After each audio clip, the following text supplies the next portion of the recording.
Un placer saludarle desde Caracas, Venezuela. Yo soy Rolando Segura y le acompaño durante la próxima hora en el análisis de lo que es noticia en América Latina y el mundo. Ya comenzamos de inmediato porque es noticia Ecuador. Está en marcha un segundo intento para destituir al presidente Guillermo Lasso en menos de un año. En juicio político ante el Parlamento por presunto peculado, el mandatario se declaró inocente y víctima de un entramado político, pero los asambleístas ahora lo interpelan con pruebas.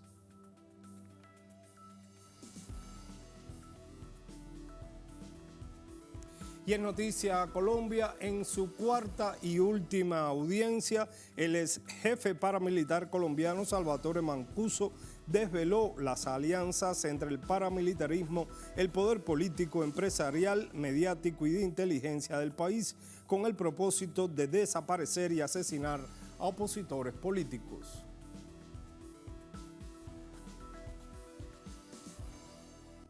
Y en noticia también España, ya entraron en cuentas regresivas las elecciones municipales en todo el país y autonómicas en 12 de las 17 comunidades, además de Ceuta y Melilla, el próximo 28 de mayo. Un preámbulo de las elecciones generales a realizarse antes de que acabe 2023.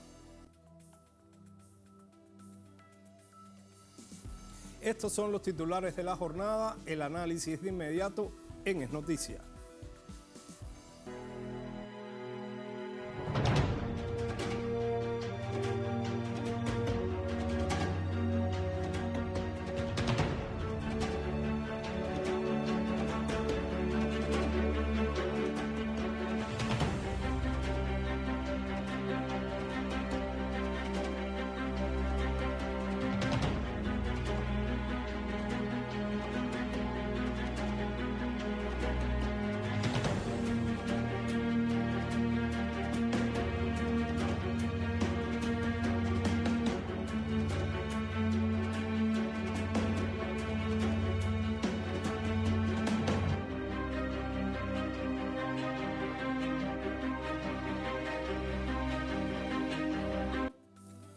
Ya lo decíamos, es noticia Ecuador. El presidente Guillermo Lasso enfrenta el primer juicio político en la historia de ese país por la supuesta malversación de fondos públicos. Si la oposición logra 92 votos o más para declararlo culpable de peculado, Lasso será sustituido de su cargo. La asambleísta de Unión por la Esperanza interpeló al presidente de Ecuador con pruebas documentales y testimoniales del presunto peculado en un contrato estatal para el transporte de crudo. El informe elaborado por el exsecretario anticorrupción evidencia que usted, presidente Lasso, siempre conoció de la red de corrupción en las diversas empresas públicas, entre ellas Flopec, pues su inconducta e irresponsabilidad política permitieron que la trama de ilicitud se afiance y perjudique al Estado. Todo esto se encuentra debidamente documentado en el examen especial de la Contraloría General del Estado y los 6 millones de dólares de pérdidas ocasionadas por el contrato entre Amazonas Tankers y Flopec prorrogado por su gobierno. Para otro asambleísta, interpelante del Partido Social Cristiano, el proceso de juicio político se ha desarrollado en cumplimiento con los parámetros de la Corte Constitucional. Estamos lejos, muy lejos del revanchismo y del golpismo. Y usted, señor presidente de la República, lo sabe, y lo sabe bien. Sin embargo, en esta ocasión sí existe una causa para una destitución constitucional. El presidente Lasso, en su derecho a la defensa, se declaró inocente ante el Pleno. Primero, no hay contrato ni adenda firmados en mi gobierno. Segundo, no hay recomendaciones de Contraloría para terminar dicho contrato. Tercero, no hubo determinación de indicios de responsabilidad penal sobre ningún funcionario. Cuarto, las reglas no las puse yo. Quinto, yo mismo puse en conocimiento de la Fiscalía el expediente de Flopec. Y por último, No hay testigos relevantes de nada. Según el mandatario, el segundo intento de removerlo de sus funciones en menos de un año responde a un entramado político. Yo los acuso de haber abandonado su rol de legisladores. Ustedes ahora son antilegisladores de esta república porque ustedes no crean leyes, sino que las destruyen.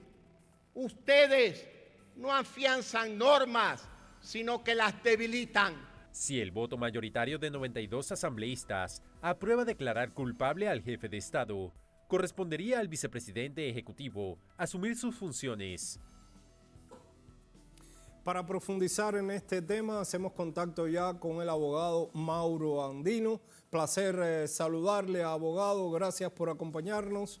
Veíamos a un Guillermo Lasso convertido de acusado en acusador, señalando a la Asamblea Nacional. Hay analistas que dicen que fue más una rendición de cuentas su comparecencia en la Asamblea Nacional que justificar o argumentar su inocencia ante este juicio. En realidad, ¿qué argumentos, cuáles fueron las líneas que utilizó el presidente Guillermo Lasso para justificar su supuesta inocencia? Cordial para Venezuela y por supuesto para toda América Latina. Me parece que es importante destacar que el presidente de la República tenía en un primer momento 3 horas para exteriorizar su alegato de defensa. Sin embargo, no hizo uso de todo el tiempo que la ley le asiste, sino que habló aproximadamente 35 minutos, es decir, que ni siquiera hizo uso de 1 hora completa para poder defenderse. Y menciono esto no porque necesariamente una buena defensa sea sinónimo de mucho tiempo en el uso de la palabra. No se trata tanto de cantidad en el uso del lenguaje o del discurso, sino de calidad, por supuesto. Pero también es verdad que una acusación política de tal magnitud como es haber cometido la infracción constitucional, el delito de peculado, es decir, aprovecharse de recursos públicos o distraerlos para a su vez ponerlos o favorecerlos a un tercero, en este caso a un privado, a un pool naviero denominado Amazonas Tankers, evidentemente necesitaba de una defensa mucho más rigurosa, mucho más consistente.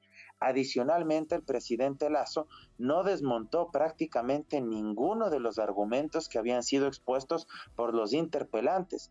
Nunca desmintió todas las recomendaciones que se habían hecho en el examen de Contraloría que determinó un perjuicio económico de $6 millones para el Estado ecuatoriano. Nunca desmintió los 3 informes de la propia empresa pública petrolera Flopec, el informe jurídico, el informe financiero y el informe comercial que recomendaban que ese contrato entre Flopec y Amazonas Tankers no era pertinente ni conveniente para los intereses del Estado ecuatoriano y que consecuentemente había que terminarlo de forma unilateral. Nunca respondió por qué su socio y amigo íntimo Hernán Luque Lecaro está fugado. ¿Por qué cuando tuvo conocimiento de los actos de corrupción en las empresas públicas que dirigía Hernán Luque Lecaro, Guillermo Lasso no hizo absolutamente nada, al punto que hasta el día de hoy ni siquiera le ha presentado una denuncia formal en la Fiscalía, a más de una carta, que es eso? Una carta, no es una denuncia penal, que fue enviada en su momento ante la Fiscal General para que, ante el hecho que ya era de dominio público, se haga algo, pero una denuncia penal formal en contra del señor Hernán Luque Lecaro, jamás. Abogado, uno de los argumentos que ha empleado el presidente Guillermo Lasso es que estos fueron contratos de la administración anterior de Lenín Moreno. ¿Esto lo exime de responsabilidades? Hay que aclarar aquí una situación que se ha ido construyendo desde la narrativa gubernamental.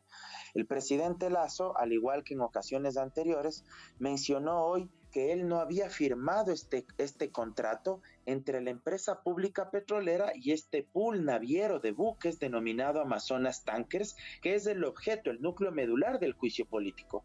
Cierto es que el contrato no lo firmó Guillermo Lasso o no se firmó en la administración de él, porque este contrato se firmó en el 2018, Pero ese no es el objeto de la acusación política.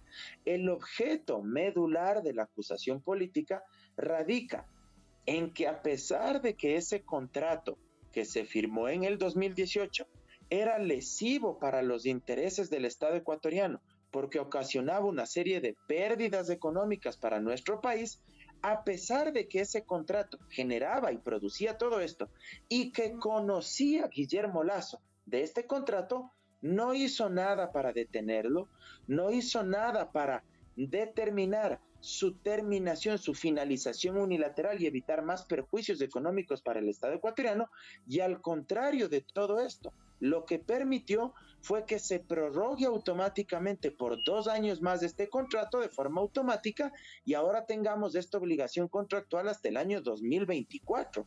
Mucho más, cuando existía el examen de Contraloría y los propios informes de varios gerentes de las distintas unidades de la empresa pública petrolera que señalaban con claridad que este no es un contrato beneficioso para el Estado. Es decir, Guillermo Lasso no solo que conoció y supo de las irregularidades y no hizo nada, sino que además consintió, es decir, dio su anuencia para que se sigan distrayendo recursos, dineros públicos en favor de un tercero particular, en este caso Amazonas Tankers.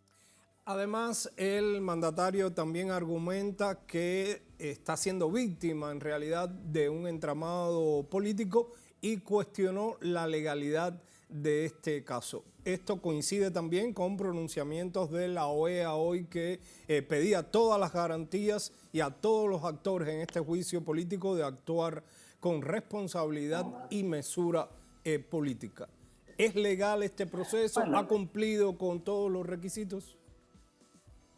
Realmente sobre los criterios de la OEA, yo creo que en estas circunstancias carecen de todo valor. La OEA se ha convertido en una estructura que responde a intereses de las grandes potencias internacionales. La OEA no responde a la verdadera democracia y a la soberanía de los pueblos de Latinoamérica, sino que básicamente responde a los designios de las potencias imperialistas, principalmente en este caso de Estados Unidos. La OEA ha sido cómplice y ha sido un alfil de distintos golpes de Estado, desestabilizaciones a nivel de la región, y luego incluso han tenido que recular. Por fuera de eso, ya hablando en estricto derecho, el juicio político en contra del presidente Lasso, y esto tiene que saber Latinoamérica, pasó un filtro fundamental. No es que el juicio político nació únicamente de la Asamblea, se lo acusó y ahora él está siendo interpelado. No. Una vez que se presentó la acusación constitucional, esa solicitud de juicio político pasó a la Corte Constitucional, que es el máximo órgano de control, interpretación y administración de justicia en materia constitucional. Un órgano absolutamente independiente, al punto que 3 de los 9 jueces que actualmente están en funciones fueron renovados o ingresaron a la Corte justamente en el periodo de gobierno de Guillermo Lasso. Es decir, que por ningún lado ni siquiera se podría afirmar que la Corte resolvió esto de forma política, en lo absoluto. Resolvió con 6 de 9 votos, es decir, un dictamen de admisibilidad con mayoría calificada, que dio el aval para que hoy por hoy tengamos este juicio político, y porque admitió como creíble, como verosímil, que cumplía todos los requisitos formales de la Constitución y de la Ley de Garantías Jurisdiccionales y Control Constitucional, para que esa solicitud pase luego a la Asamblea, y ahí sí los legisladores actúen como jueces políticos, porque ellos son los que tienen que juzgar la responsabilidad del presidente Lasso. Abogado, y ahora, ¿cuáles podrían ser entonces los posibles escenarios de resolución de este caso? Por supuesto, uno, que sea juzgado, que sea declarado culpable, que se le aplique la censura, que salga airoso. ¿Podría haber alguno más? Primero hay que terminar el debate. Este momento se sigue desarrollando la sesión del Pleno de la Asamblea Nacional. Los legisladores tienen derecho a pedir la palabra, sin derecho a réplica, 10 minutos cada uno. Se han inscrito muchos legisladores, aproximadamente 100 de 137 que forman la Cámara. Una vez que se agote el debate, probablemente no será hoy, sino el día de mañana, se suspenda hoy la sesión, mañana se reinstale. Ahí hay que esperar un plazo de 72 horas, esto lo dice la Constitución, el artículo 129, para que se vuelva a reinstalar la Asamblea Nacional y únicamente se vote sobre la moción de censura y destitución.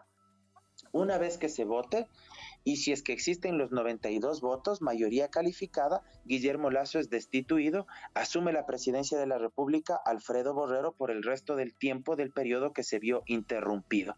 La otra posibilidad es que sea absuelto, que no existan los votos, Guillermo Lasso continúa al frente de la conducción del Estado, o tal vez otra posibilidad, que él se vea arrinconado, que él sepa que existen los votos para su censura y destitución y evite, por llamarlo de alguna manera, la vergüenza de ser censurado y renuncie para no pasar este acontecimiento político ante la Asamblea Nacional. O la otra posibilidad, que él pueda hacer uso de un mecanismo constitucional que se denomina muerte cruzada y disuelva la Asamblea Nacional para adelantar la convocatoria.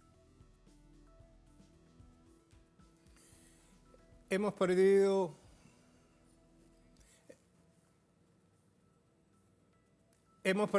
la comunicación con el abogado que nos acompaña hoy en el análisis de la situación con este juicio político que está en marcha a esta hora contra el presidente ecuatoriano Guillermo Lasso. Analizábamos las diferentes alternativas posibles vías de resolución que pueda tener este juicio político y estábamos a la altura de la posible activación por parte del propio mandatario del mecanismo de la muerte cruzada. Abogado, ¿hay condiciones, todavía hay tiempo en los lazos que establece la Constitución ecuatoriana de activar este mecanismo de la muerte cruzada, que en algún momento el mandatario esgrimió esta posibilidad de usar este mecanismo? Él podría usarlo, pero como les decía, tampoco significa que él pueda firmar un decreto ejecutivo sin que éste tenga la debida motivación y fundamentación. Nuestra Constitución señala que todas las resoluciones y las decisiones de los poderes públicos tienen que ser absolutamente motivadas. Si es que el presidente tiene 3 causales a la mano, señaladas en el artículo 148 de la Constitución para disolver la Asamblea Nacional, de esas 3 causales, 2 no necesitan dictamen o control previo de la Corte Constitucional. ¿Cuáles son estas? Obstrucción reiterada e injustificada de la ejecución del Plan Nacional de Desarrollo por parte de la Asamblea, y la otra causal que no necesita control de la Corte es grave crisis política y conmoción interna. Cualquiera de estas 2 causales, él debe fundamentarlas. No es que porque a él se le ocurre el día de mañana decir, vivimos en grave crisis política y conmoción interna, voy a disolver la Asamblea. No, él tiene que sustentar ese decreto, tiene que motivarlo. ¿Para qué? Para que evidentemente se adecue a la norma constitucional. Caso contrario, bien se podría demandar ante la propia Corte Constitucional la inconstitucionalidad de este decreto y solicitar medidas cautelares para que se suspenda temporalmente la vigencia del mismo. ¿Por qué? Porque daría la impresión que el presidente Lasso está haciéndole fraude a la Constitución y está utilizando un mecanismo constitucional que es para situaciones específicas con la finalidad de ¿qué? Con la finalidad de evitar ser juzgado políticamente, bypassear a la Constitución y sobre todo evadir el control político que los parlamentarios constitucionalmente tienen entre sus atribuciones. Teniendo en cuenta estos periodos que establece la Constitución, ¿sería para el fin de semana en definitiva la votación por los cálculos que se pueden hacer, sábado o domingo quizás? Efectivamente, el sábado es muy probable que se vuelva a reinstalar la sesión del Pleno de la Asamblea Nacional y ahí únicamente se somete a votación la moción planteada. No hay debate, se considera esto sobre la base del artículo 129 de la Constitución. Si existen 92 votos, él es censurado y destituido. Las gracias, abogado Mauro Andino, por su tiempo, por su análisis, por sus precisiones para Es Noticia. Muchas gracias a ustedes y un abrazo para toda Latinoamérica. A las órdenes. Hacemos una pausa, pero en minutos regresamos porque es noticia también Colombia con la cuarta y última audiencia ante la Jurisdicción Especial para la Paz. El país revive la tragedia de la guerra y el narcomilitarismo enquistado en las estructuras más profundas del Estado colombiano.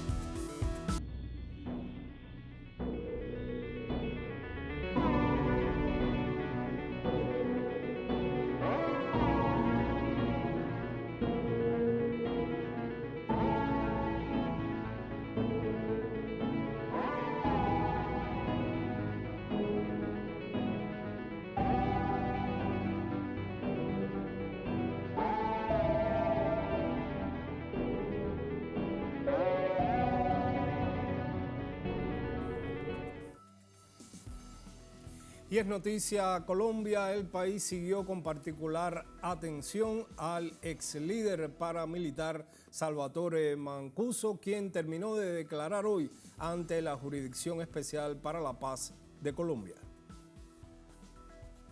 Salvatore Mancuso, excomandante paramilitar, en el inicio de las audiencias ante la Jurisdicción Especial para la Paz, explicó su accionar y la expansión del paramilitarismo a través de las Convivir, ejércitos privados para la protección de hacendados, ganaderos y políticos que posibilitaron la extensión de las estructuras paramilitares en Colombia, siendo la manera de hacer convivir la ilegalidad con la legalidad.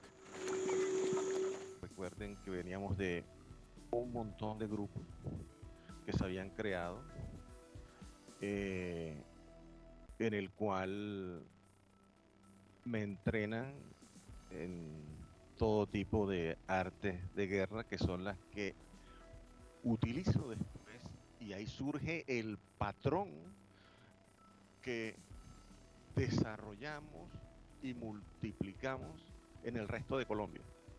Yo no aprendí eso en las autodefensas.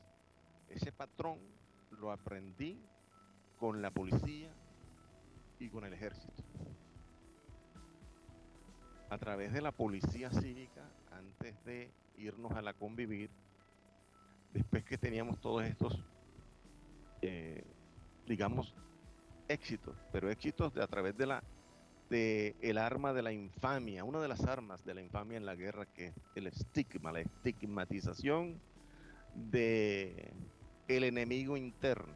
Aseguró que algunos miembros de estos ejércitos eran efectivos de la policía y las Fuerzas Armadas. Su misión era matar civiles señalados de pertenecer a las insurgencias. Asimismo, comentó que políticos del Caribe colombiano le solicitaron la creación de estos ejércitos por el agobio de las insurgencias e hizo referencia al ex vicepresidente de la República en la presidencia de Álvaro Uribe para que se conformara el bloque capital en Bogotá.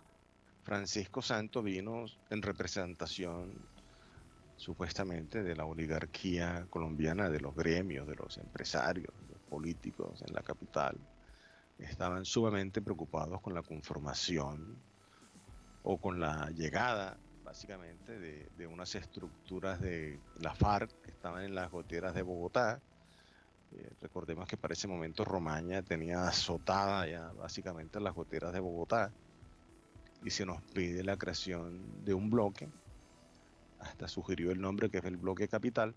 En el segundo día, Mancuso detalló cómo el paramilitarismo llevó a cabo desapariciones y masacres contra cientos de personas en la frontera con Venezuela, en el departamento de Norte de Santander, con el apoyo del ejército y la policía colombiana. Entonces empezó con una práctica diferente y fue todas las víctimas arrojarlas en territorio venezolano, unas al lado del río, del otro lado para que el río los llevara y los dejara por el lado de Venezuela, y otras, algunos miembros de autodefensas ingresaron hasta Venezuela para dejar fosas en Venezuela. Allá hay por lo menos unas 200 o más de 200 personas que las autodefensas del bloque Catatumbo que comandé están allá. Aseguró que políticos y militares venezolanos propusieron dar un golpe de Estado al presidente Hugo Rafael Chávez Frías y señaló que hubo injerencia de las autodefensas en las campañas políticas para el Congreso del año 2002 y las presidenciales. en el año 2002, y es algo importante a saber porque no solamente se dio a nivel regional, sino también a nivel nacional. Las autodefensas intervinieron de manera directa en elecciones al Congreso el 10 de marzo del 2002 y también de manera directa en las elecciones de mayo del 2002 de presidencia. Solicito que estos temas podamos hablarlos en privado, su señoría, y también hubo apoyos en elecciones, por ejemplo, a Horacio Serpa, al mismo presidente Pastrana y a Uribe. Pero sugiero, les ruego que podamos hacerlo en audiencia privada. En el último día de audiencia se indagó sobre los nexos y filtración de información del desaparecido Departamento de Seguridad con fines contrainsurgentes, donde mostró la cooptación y control de parte de entidades públicas que le permitió a los paramilitares acceder a información privilegiada con el fin de intimidar, perseguir y asesinar a quienes consideraban obstáculos para sus fines, valiéndose de directores regionales y nacionales. Tuvo de estos principales objetivos también al colectivo de abogados José Alvear Restrepo, especialmente a Lirio Uribe dentro de él, pero había otras personas dentro de estos colectivos, no recuerdo los nombres con exactitud, el secretario general del Partido Comunista, como era que se llamaba, un señor apellido Caicedo, Wilson Borja, el mismo canciller hoy, Álvaro Leiva, el mismo presidente, Gustavo Petro, fueron parte de los objetivos militares que nos entregaba el señor José Miguel Narváez. Al finalizar las audiencias, los magistrados le solicitaron adicionar listas de víctimas que dejó el accionar paramilitar, listas de militares y policías involucrados, además listas de empresas vinculadas a las autodefensas e información sobre masacres y víctimas del DAS. Para ello, tiene un plazo de 30 días hábiles. Hernán Darío Tobar Gaitán, Telesur, Bogotá, Colombia. Para profundizar en este tema nos vamos hasta Colombia y vía streaming conversamos con el excomisionado de paz Daniel García Peña Jaramillo, profesor universitario, historiador. Gracias por acompañarnos, profesor. Colombia ha vivido en estos días la tragedia de la guerra, del conflicto de los últimos años en ese país, pero sorprenden las declaraciones de Mancuso a pesar de que todo esto de algún modo era conocido en Colombia.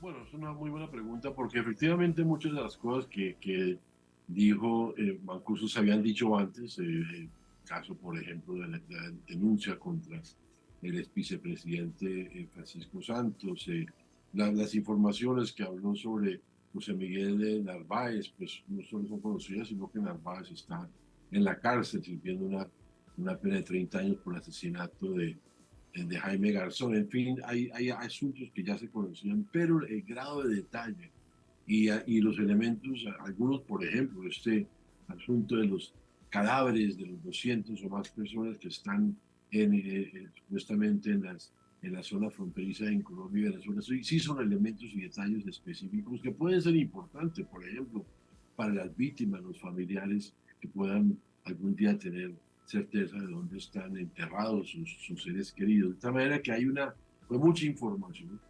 Pero lo otro que también está por verse es que ahora lo escuchamos en varios de los temas muy puntuales, dijo que quería entregar los nombres de manera ya en las diligencias reservadas. Entonces, todo lo que él ha dicho públicamente se hay que complementar con informaciones listas que va a entregar o que ha entregado de manera de las diligencias reservadas, pero todas ellas las debe estudiar la JEP para ver si aportan elementos nuevos, si efectivamente ayudan a esclarecer la verdad, si son de alguna manera comprobables, porque no son simplemente vale la declaración de Mancuso, para que la JEP decida darle valor o no, y por lo tanto todo esto es para ver si Mancuso puede entrar efectivamente a la justicia transicional de la JEP. Entre esos detalles que usted mencionaba, ha revelado de algún modo la influencia de los grupos paramilitares en al menos 3 gobiernos del país y tanto víctimas como victimarios, muchos hacen vida en la esfera, en el terreno político todavía del país. ¿Qué consecuencias o qué puede seguir a eso? ¿Qué reacciones ha tenido? Hoy veíamos, por ejemplo, a Álvaro Uribe, que es señalado en estas declaraciones, tuitear permanentemente durante el día y ahora anunciaba en la noche nuevamente declaraciones para dar a conocer sus reacciones acerca de estos detalles que ofrece Mancuso en la Jurisdicción Especial para la Paz. Bueno, yo creo que sí que es una pregunta abierta todavía porque depende de la información que estudie y valore la JEP. Porque, por ejemplo, en el caso de Álvaro Uribe, la defensa de Uribe ha sido simplemente de que, como eso hicieron un acuerdo de desmovilización con las autodefensas, que según Mancuso, Uribe traicionó y terminó extraditándolos a los Estados Unidos. Pues Uribe dice que como yo lo extradité a Estados Unidos, eso en venganza contra mí siempre ha sido su defensa. Entonces hay un efecto político del debate que se puede dar, pero otra cosa distinta es ya judicialmente hablando. ¿Qué pruebas va a entregar? ¿Qué elementos reales va a llevar a que posiblemente en asuntos judiciales esto pueda desarrollarse en contra del caso de Uribe o de las otras personas que él menciona? Por ejemplo, eso también es novedoso. Él nunca se había hablado de la campaña de Andrés Pastrana, y hoy el expresidente Pastrana salió a decir, bueno, muestren las pruebas, cuáles son las pruebas. Entonces, digamos que estamos todavía en una etapa inicial donde es todavía prematuro valorar cuál puede ser el desenlace en el terreno jurídico de todo esto. Pero en el debate político lo que ha contado Mancuso simplemente confirma lo que ya se ha conocido, no solo judicial, sino también periodísticamente desde hace tiempo atrás, el tronque dentro del paramilitarismo y las Fuerzas Armadas y la policía. Eso se conocía, ahora tenemos más detalles, ahora hay mayores elementos, pero solamente con el tiempo sabremos si efectivamente Mancuso entrega pruebas, documentos, elementos que permitan que la JEP valore y efectivamente diga que hay un aporte en la JEP. Ahora, ¿cuál sería el procedimiento o si serían suficientes estos detalles, esta actuación de Mancuso ante la Jurisdicción Especial para la Paz para que sea admitido y sea procesado a través de esta instancia? En principio la JEP tiene 30 días para pronunciarse, que también puede eventualmente pedir mayores pruebas y dar otros 30, es decir, máximo 60 días. No es la primera vez que esto sucede. Hace poco, precisamente, José Miguel Narváez, que ahora mencionamos, que fue jefe del DAS en la época de Uribe, que está hoy en la cárcel por el asesinato de Jaime Garzón, que tuvo 30 años de cárcel, se presentó a la JEP, supuestamente aportó verdad para buscar pasar a la justicia transicional, y la JEP le negó porque efectivamente no aportó ningunos elementos nuevos, ningunos aspectos de que permitieran realmente reparar a las víctimas. Hemos visto también otros casos de Jorge 40, otro líder paramilitar que estuvo también en la JEP, que también buscó, pidió entrada a la JEP, hizo los testimonios del caso, pero la JEP juzgó que no ameritaban ser aceptados dentro de la JEP. Entonces, digamos, hay casos, hay antecedentes, también hay otros casos que sí han sido aceptados, pero repito, que tenemos que esperar 30 o al máximo 60 días para que la JEP se pronuncie sobre los testimonios de Mancuso, porque recordemos, Mancuso está en Estados Unidos cumpliendo su pena de narcotráfico en Estados Unidos por las leyes norteamericanas, pero está pendiente todo su puntuario delictivo, las masacres, etcétera, en Colombia, y de no ser aceptado por la JEP, tendría que entonces ser juzgado por la justicia ordinaria y por lo tanto estaría en la cárcel en Colombia durante mucho tiempo. La posibilidad de que la JEP lo acepta podría exonerarlo de la cárcel en cuanto a la cárcel como tal, pero tendría que aportar para la verdad y cumplir unas penas que todos modos son privativas de la vida. Ahora, más allá de la cuestión jurídica, de lo que aportan todos estos detalles al debate político, está también el tema de la memoria histórica del conflicto colombiano. ¿Qué más se puede hacer en este sentido o qué puede seguir en este sentido?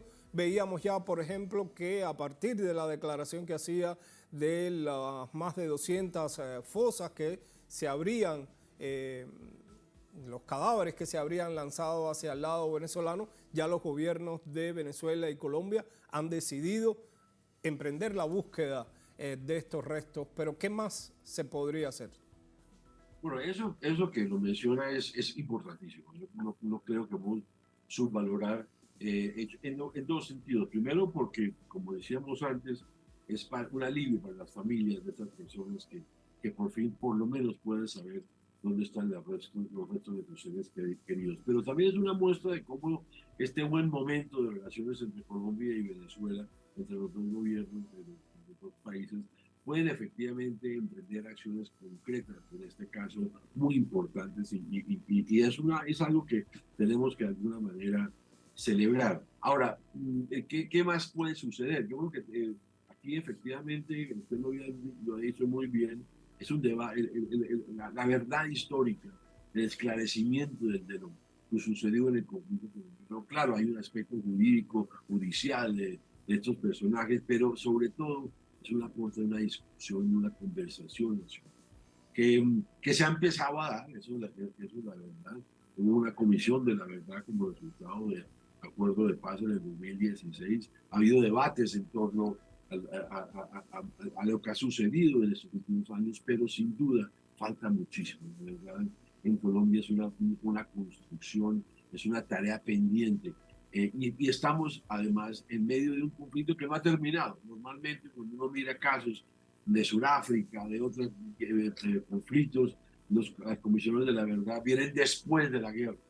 Una vez firmada la paz en Colombia, pues hemos hecho pruebas de paz parciales, pero el conflicto continúa, y tratar de buscar la verdad en medio del conflicto que continúa, pues es un reto mayor. De tal manera que es una tarea muy importante, donde es clave que este gobierno, el gobierno del presidente Petro, ha intentado darle la voz a las víctimas. El Centro Nacional de Memoria Histórica está dedicado precisamente a recoger testimonios, algunos que fueron escuchados en la Comisión de la Verdad y muchos otros que no, y que efectivamente, por muchas razones, la gente en Colombia todavía en muchos lugares le da miedo de hablar, de contar, de preguntar. Un aspecto que valdrá la pena mencionar, que puede sonar un poco simbólico si se quiere, pero algo clave de estos 4 días del testimonio de Mancuso ante la gente, es que lo hizo, él estaba en la cárcel por allá en Georgia, en Estados Unidos, por vía virtual, pero estaban precisamente reunidos en Montería víctimas, familiares de las personas afectadas por Mancuso. Y en una parte del testimonio, Mancuso se dirigió a estas víctimas. Y aunque algunos salieron, digamos, por lo menos esperanzados que podían saber dónde estuvieran los cadáveres de los seres queridos, muchos otros quedaron todavía, bueno, no me dijo nada, no, le falta mucho por contar, le falta mucho porque la gente quiere saber, bueno, qué ha pasado con mi esposo que mataron en tal lugar, en tal momento. Entonces, digamos, la verdad es una tarea incompleta. En Colombia, en los testimonios de Mancuso y otros de la JEP, pues son elementos claves, pero es una tarea, como decíamos, que tiene que continuar. Profesor, estos 4 días en que la sociedad colombiana se ha visto de alguna manera con el dedo puesto en la llaga de esas estructuras que promueven la violencia, que han promovido la violencia política en el país, coincide con un momento en que Colombia también necesita y hace un esfuerzo por pasar la página a esa historia, pero muchas de esas estructuras, ¿en qué medida todavía están vivas, están de alguna manera dispuestas a actuar, cuando precisamente recién, durante la última semana, el propio presidente del país denunciaba la posibilidad de un golpe de Estado en el país, coincidente con la presencia de militares retirados en las calles, de las mismas filas que han salido a cometer magnicidios en otros países. ¿Qué significa esto en este momento? Yo creo que ahí hay varios elementos que en la pregunta. Por un lado, sin duda, todo, inclusive los testimonios de Mancuso y todo lo que sucedió con el paramilitarismo en esa época, lo que se llamaron las Autodefensas Unidas de Colombia, en el proceso que se dio en el gobierno de Uribe y demás, también nos da lecciones porque buena parte de lo que sucedió en ese momento fueron más de 30.000 hombres que se desmovilizaron en ese momento, pero fue un proceso que se hizo sin elementos de verdad, con grandes aspectos de dudas en cuanto a la posibilidad de desmantelamiento de esas estructuras. Y lo cierto es que varios de los que no se desmovilizaron y otros que sí se desmovilizaron en su momento, pero se volvieron a armar, pues son nada más y nada menos que los grupos armados que estamos viendo en Colombia hoy. Por ejemplo, el caso del famoso Clan del Golfo, que es quizás la estructura criminal que domina o tiene un control territorial en partes del norte del país muy significativo. Y si uno mira, inclusive el jefe durante muchos años, el llamado Otoniel, que ahora está extraditado en los Estados Unidos y fue encontrado culpable de narcotráfico, militó en las Autodefensas Unidas, fue una de esas personas que estaba con Mancuso, era, digamos, una persona de más bajo nivel en su momento, que muestra que los procesos de paz en Colombia, pues desafortunadamente, se han hecho a medias. Importantes pasos se han tomado, es el caso de las FARC, donde 13.000 hombres efectivamente entregaron las armas y hoy están comprometidos con la paz, pero también en el caso de las FARC, grupos disidentes que no estuvieron de acuerdo, que con el tema del narcotráfico se reencauchan, se restablecen, de tal manera que estamos viendo en Colombia un sinnúmero de grupos, de unos que eran ex paramilitares de la época de la SAUC, otros que vienen de la experiencia de las FARC, y otros que no tienen ninguna relación con esos, y por lo tanto el tema del paramilitarismo no es un capítulo cerrado. Claro, una etapa pasó, la situación que Mancuso analiza o cuenta, ya se superó de alguna manera, pero estamos en una etapa, un momento distinto donde efectivamente el paramilitarismo, los herederos del paramilitarismo están ahí. Ahora, el otro tema, y ahí sí yo creo que realmente no es realista hablar de golpe de Estado en Colombia. Yo creo que eso ahí sí, quienes hablan de ello, pues creo que las Fuerzas Armadas en Colombia hemos demostrado, inclusive con el presidente Petro, un gran respeto a la constitucionalidad. Otra cosa son los exmilitares en las calles que dicen cosas, pero realmente, con toda franqueza, no creo que eso tenga ninguna posibilidad, ni creo que el contexto internacional hoy en día podría favorecer un golpe de Estado, de tal manera que todo eso, pues de alguna manera hace parte de la incertidumbre que se puede generar, de la polarización del país, pero hay que diferenciar, a mi entender, lo que es este fenómeno del paramilitarismo que no hemos resuelto por un lado, y por otro lado la posibilidad de que tengamos un golpe de Estado en Colombia. Las gracias, profesor, por su tiempo, por ayudarnos a profundizar en este tema. Con el mayor gusto, siempre aquí a la orden. Momento de hacer una última pausa, pero en minutos regresamos porque es noticia España. 2023 es un año electoral en este país, por lo que la mayoría de los españoles tendrá que votar hasta 3 veces este año. La elección más inmediata será en menos de 2 semanas, el 28 de mayo, día de las autonómicas en 12 de las 17 comunidades, además de Ceuta y Melilla, y de las municipales en todos los ayuntamientos del país. Ya regresamos.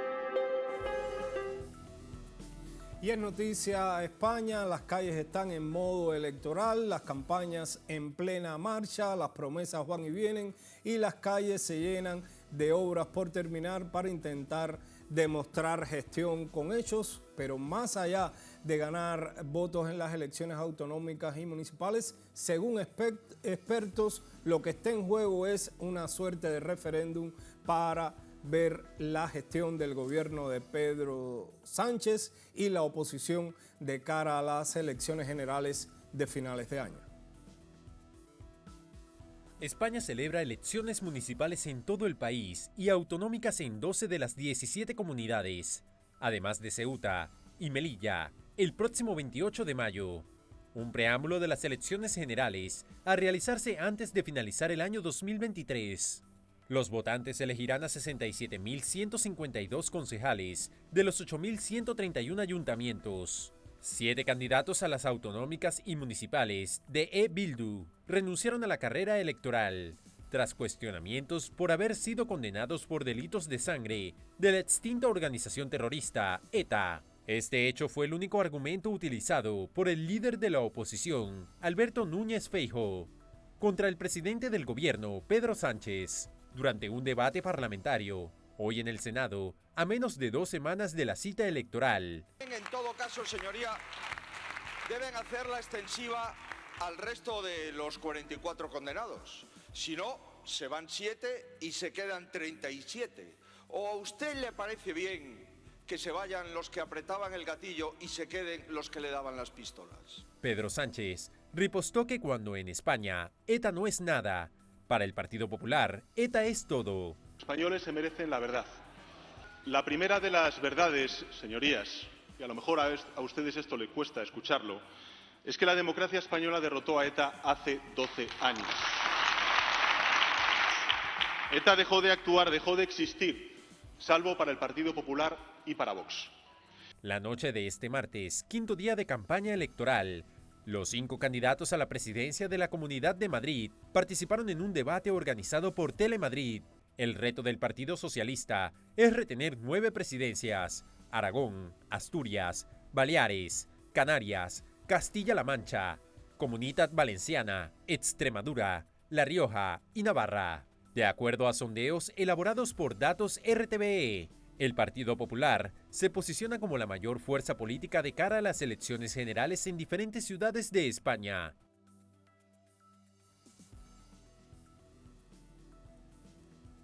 Para profundizar sobre este tema, conversamos con el analista internacional Fernando Casado, profesor de la Universidad Técnica de Manabí. Gracias por acompañarnos, profesor. ¿Qué se juega en estas elecciones? ¿Qué tan relevantes son estas autonómicas y municipales de España rumbo a esas generales de finales de año?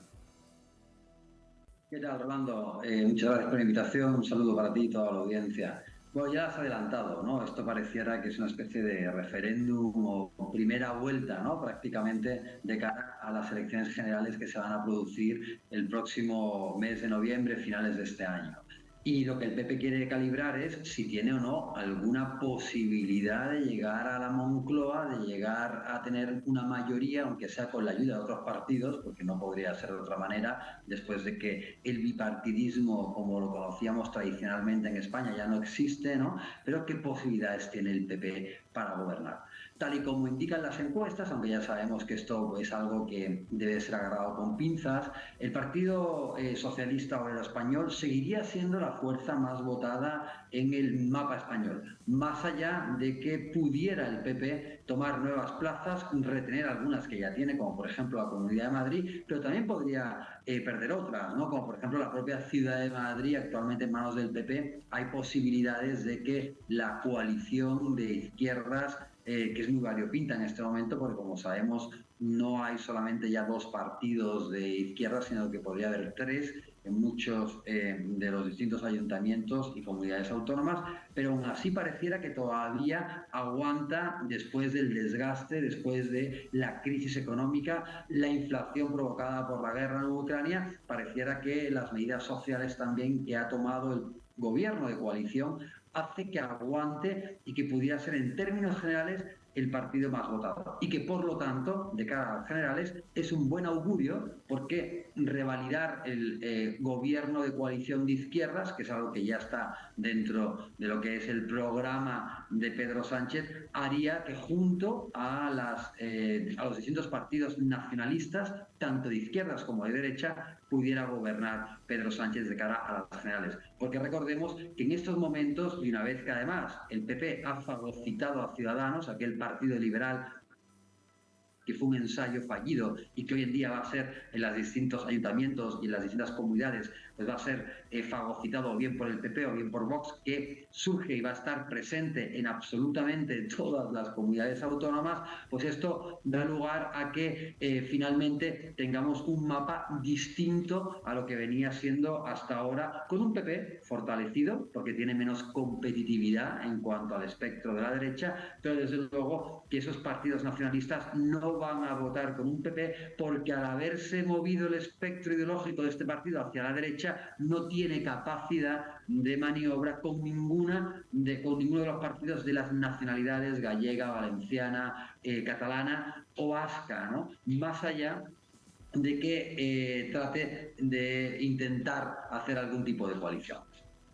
Pero ¿en qué medida la continuidad o no o el cambio de poder en esos parlamentos autonómicos y en los municipios se pudiera leer como una antesala de lo que pudiera ocurrir en unas elecciones generales en diciembre?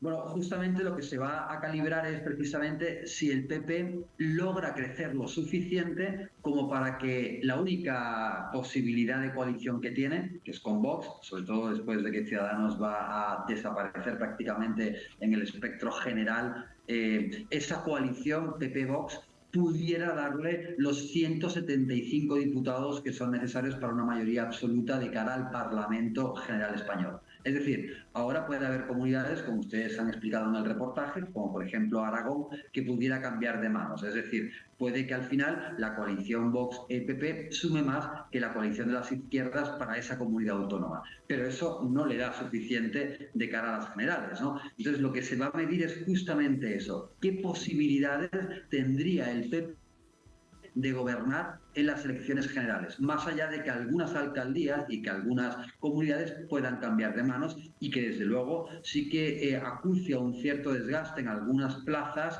el PSOE junto con una división de la izquierda que pudiera hacer que ciudades a lo mejor como Sevilla o como la comunidad de Aragón que hemos mencionado pudieran ir hacia la derecha. Pero eso, como te digo, Rolando, no es suficiente de cara a unas elecciones generales, porque esa coalición Vox-PP hasta el momento parece que está aún lejos de conseguir los escaños suficientes como para poder gobernar en un escenario de elecciones generales. Hoy veíamos en la discusión entre el presidente de gobierno y el líder del Partido Popular sobre un ambiente ya electoral. El PP se enfatizaba en ETA y el gobierno trataba de conducir la discusión hacia los problemas de la gente, hacia la economía, el tema de la vivienda, del alto costo de la vida. ¿Cómo interpretar esto? Bueno, sin duda aquí hay dos formas de hacer campaña, ¿no? Por un lado, sabemos que los distintos partidos y programas electorales se pueden enfocar o en la racionalidad de un programa o en la emotividad de una propuesta. En el caso del PP, como no hay realmente argumentos de peso en el plano económico que puedan hacer mella en el PSOE, utiliza como siempre la imagen, ¿no? Vuelve a recurrir a ETA y el hecho de que Bildu, que tiene un partido con 5 escaños en el actual Parlamento, haya votado, por ejemplo, a favor del PSOE y el gobierno de coalición los presupuestos generales del Estado para su aprobación, eso hace que entonces trate de crear el PP la imagen de que ETA está gobernando con el PSOE, ¿no? Y de esa manera, ese voto del miedo, tratar de aglutinar en torno a un mayor apoyo a su favor. Y que además es una herramienta que normalmente utiliza Vox y de esa manera lo que trata también de hacer el PP es contener el crecimiento de Vox de la mejor manera posible.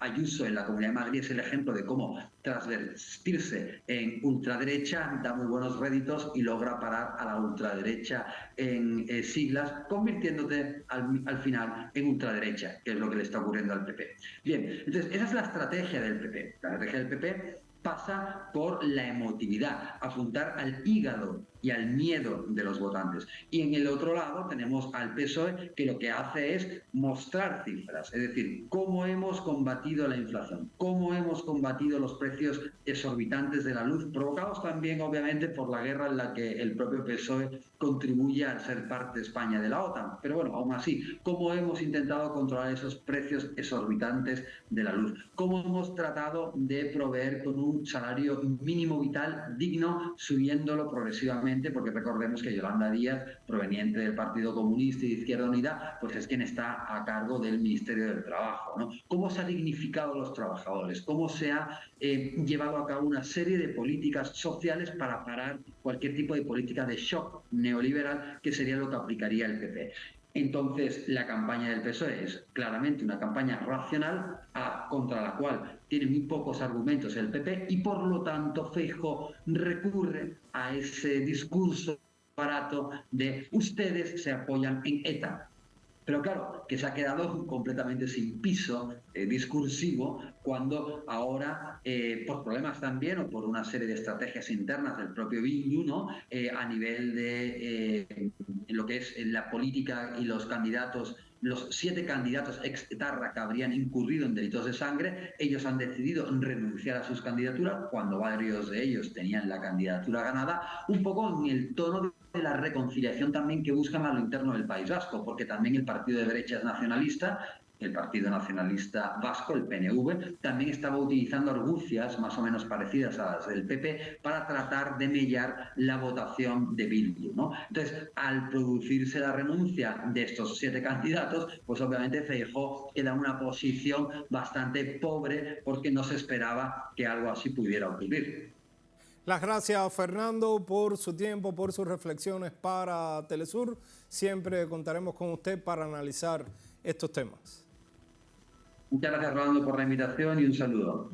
Las gracias reiteradas al profesor Fernando Casado. Ya momento de poner la pausa final en Es Noticia, pero la invitación a seguir durante la semana analizando lo que es noticia en América Latina y el mundo.